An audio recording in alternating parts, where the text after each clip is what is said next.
Ang pamangkot subong amo ni daw may ara gahurma eh. Pero is that united opposition united indeed? Well, amo na siling ko soon nga because of the nature of the election, which is a presidential national election. Hindi naton for us to decide nga there will be a united opposition. Interesting nga. Because nga every candidate, presidential candidate for the matter, will also put up their own local political party to bring their campaign. And sila man niya magdala sa magbitbit sang ini nga mga presidential or senatorial candidates or national for the national.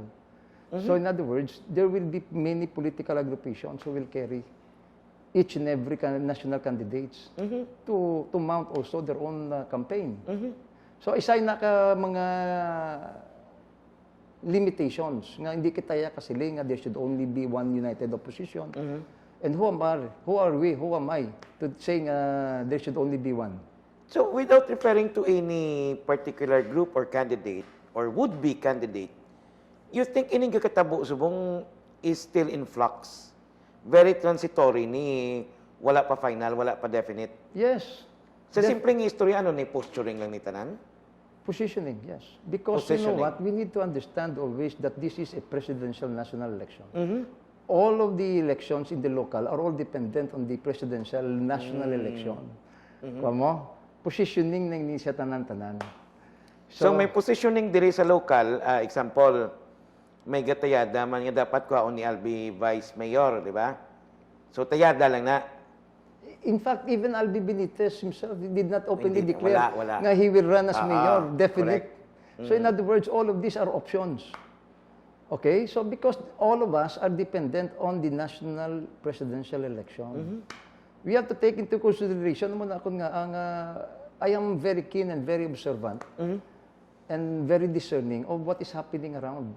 So I have an open mind. Kaya tungod nga, hindi lang siling ko local ang pagtanaw o parokyal. Here in the local level alone or in the provincial level alone, it has to be seen in the national level as well as things that is happening around the world.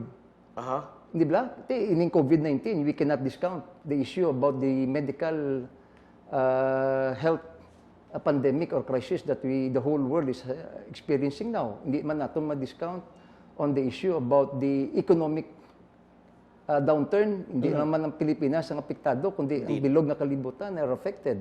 Hindi naman ma-downplay about the issue on what is happening in the West Philippine Sea or in the South China Sea.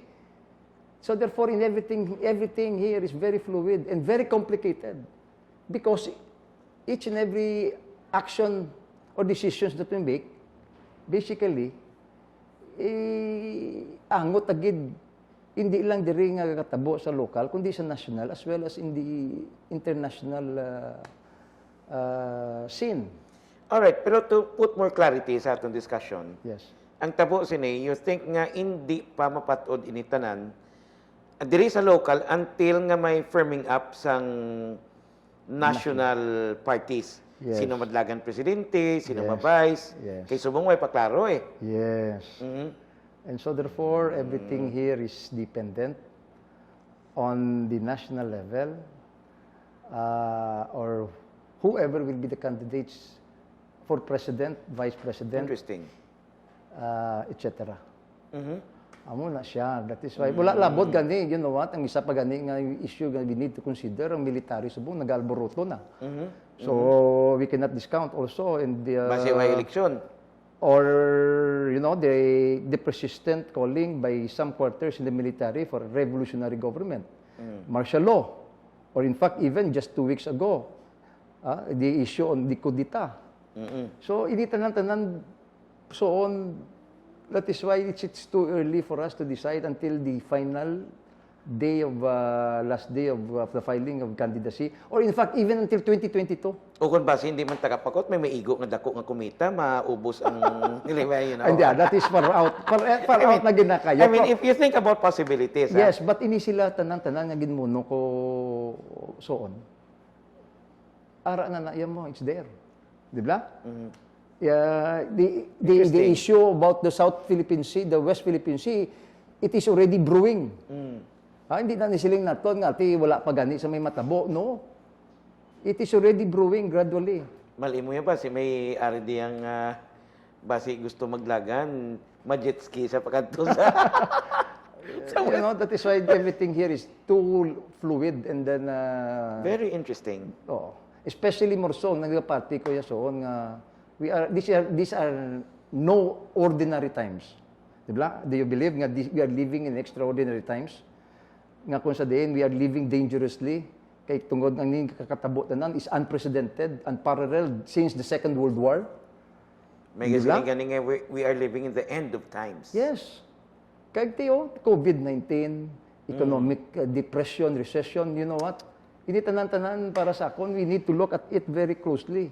Because anytime now, siling ko, anything can happen between now and 2022.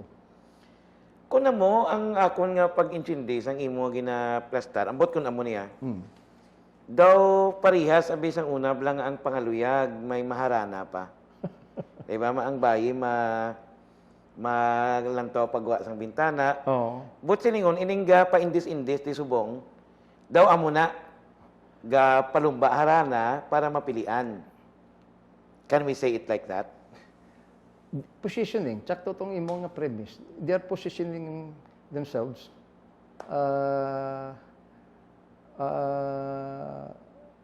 for the presidential national election. Okay?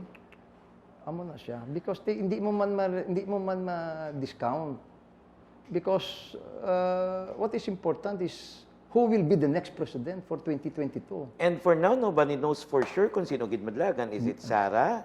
Is it Manny Pacquiao? Is it Grace Poe? Lenny?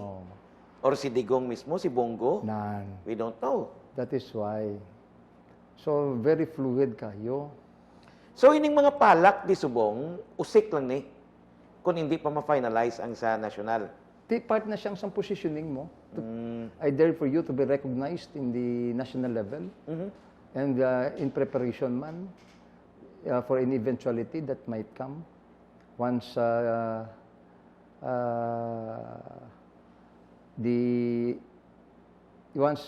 filing of candidacy is already in place. But that is ako ganin na dugayan pag gani ko na sang 5 months between now and October. Or in fact, even because nga mayara makita experience so nga it doesn't necessarily follow nga just because you filed or you failed to file in the COC, you can no longer run.